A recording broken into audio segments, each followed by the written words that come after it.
Liverpool, infatti, presenta inaspettate somiglianze architettoniche con la sua controparte americana. Dopotutto, come suggerisce Craig, era da qui che partiva la maggior parte dei transatlantici dell'epoca. Liverpool era una città portuale grande e prospera, cosmopolita, quando New York. La produzione si è servita di Liverpool anche per una sequenza girata a St. George Hall. Lo spazio esterno di questo edificio neoclassico, dotato di un'immensa sala concerti, è stato usato per girare le scene degli arrivi, mentre lo spazio interno ha ospitato sontuoso gala organizzato da Shaw Senior presso la City Hall. Una raccolta fondi per la rielezione a senatore di figlio, il futuro dell'America, a quale partecipa la creme della società newyorkese. Il grande fantasma oscuro e violento però non compare sulla lista degli invitati. La magia sta per imbucarsi nella realtà. Jacob Kowalski, aspirante panettiere, è una novità per J.K. Rowling. Con quel suo completo troppo piccolo per le sue stazze, è un eroe che non sa fare magie, un non-mag che viene volontariamente travolto dalla movimentata visita di Newton a New York. È una questione di valigie identiche, un semplice equivoco, ma le conseguenze trasformeranno le vite di entrambi e Jacob si dimostrerà molto più utile del previsto nell'affrontare gli animali fantastici. Questo personaggio, da cuore intrepido e da candore vincente, è interpretato dal simpaticissimo attore comico Dan Fogel. Quando incontriamo Jacob per la prima volta e di ritorno dalla guerra, afferma Fogel, è sperduto, come se nessuno gli avesse detto che è finita. E adesso non vede l'ora di cominciare a fare un sacco di cose che si è perso fino a quel momento. Così va in banca per chiedere un prestito con cui aprire una panetteria e ha con sé una valigia piena di dolcetti. Poi uno snaso a piede libero scatena il caos. La valigia viene scambiata con un'altra.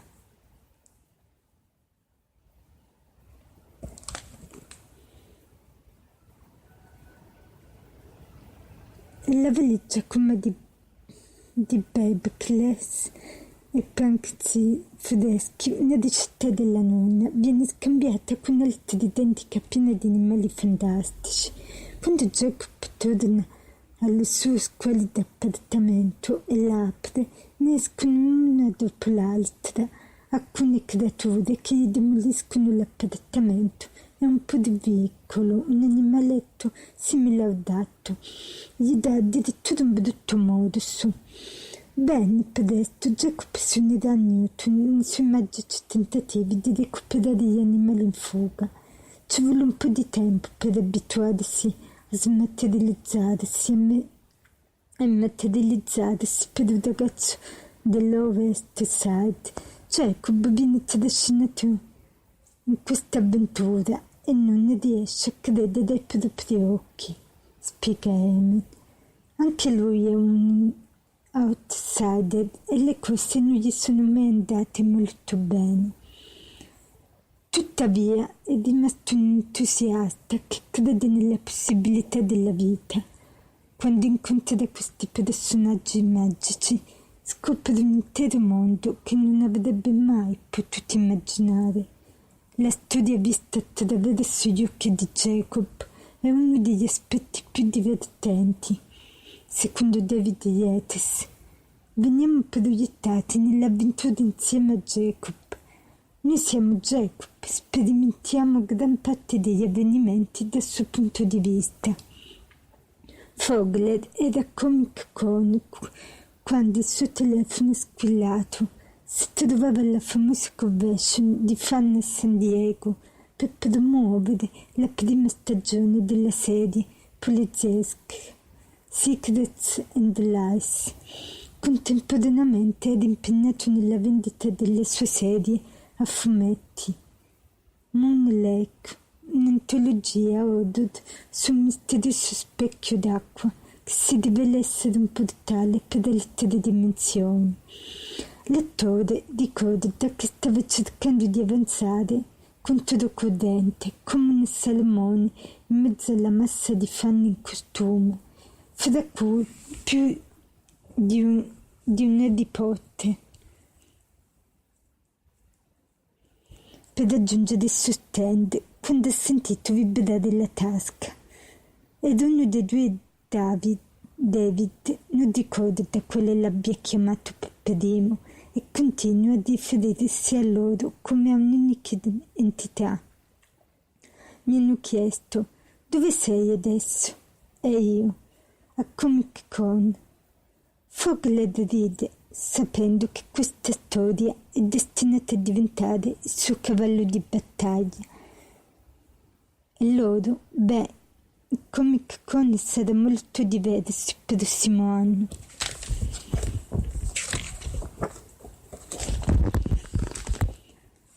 Fogler, poco conosciuto al grande pubblico, era appena stato scelto per interpretare la parte di Jacob e non si vergogna di ammettere che, in quel momento, gli è scesa una lacrima.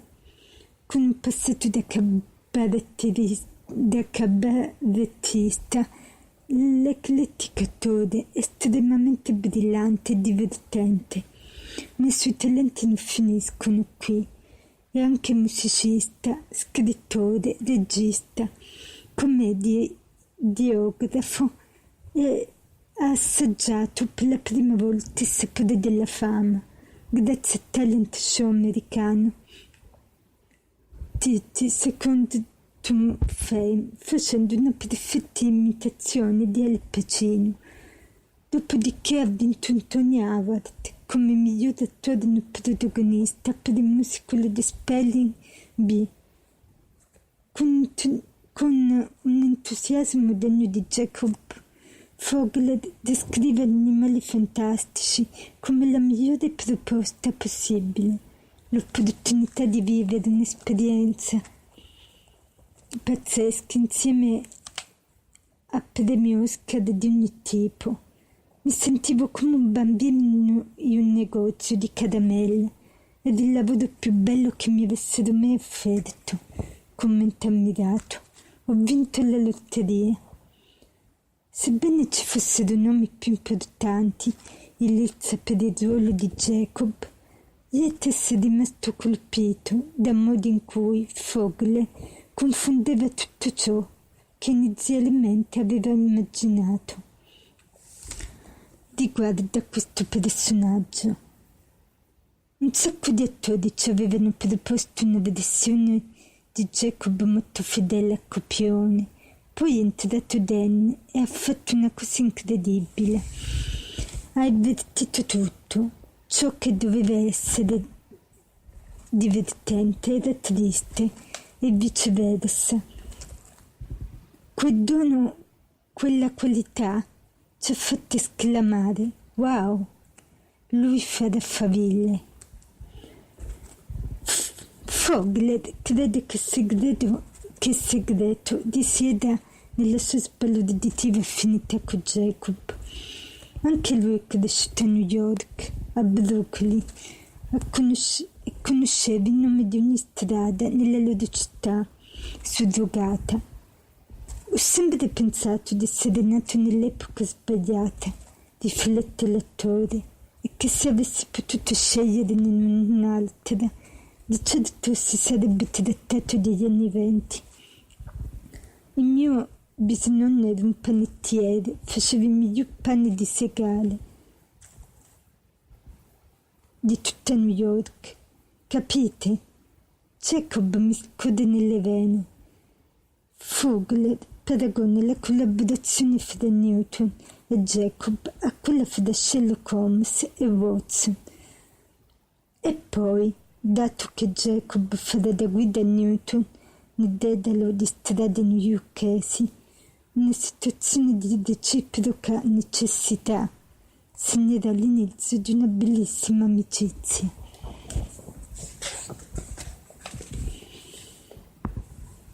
Questi due personaggi, che provengono da realtà diametralmente opposte, si incontrano, spiega l'attore. In pratica io gli insegno a rapportarsi con le persone perché Newton comunica molto meglio con le creature che con la gente. Quando le magiche sorelle Goldstein, Tina e Queenie vengono coinvolte nell'avventura, i due si trasformano in un quartetto. Questa eterogenea e sgangherata compagnia costituisce un'insolita famiglia, ma sarà la divina Queenie, strega in grado di leggere nel pensiero, interpretata da Alison Sudol, ad avere un impatto particolarmente forte su Jacob. Fogler sospira. Quindi un angelo dà a Jacob un vero motivo per restare. È meraviglioso, sapete? Jacques ha scritto delle scene straordinarie in cui mi innamoro di lei, ma il mondo della magia è governato da regole severe, specialmente a New York. È proibito. È un po' come quando due persone di razze diverse vogliono stare insieme nonostante i pregiudizi o i divieti. Jacques riesce a creare dei parallelismi con i problemi della realtà ed è fantastico. Parte della bellezza nelle storie di J.K. Rowling riguarda l'amicizia e le vite di persone sconosciute che si incrociano. È particolarmente calzante nel caso dell'afflitto ma ottimista Jacob, un newyorkese all'antica che ha il potere di unire le persone. Anche se Jacob è un non-mag, è comunque un personaggio magico, insiste Fogler, riesce a far restare bene le persone.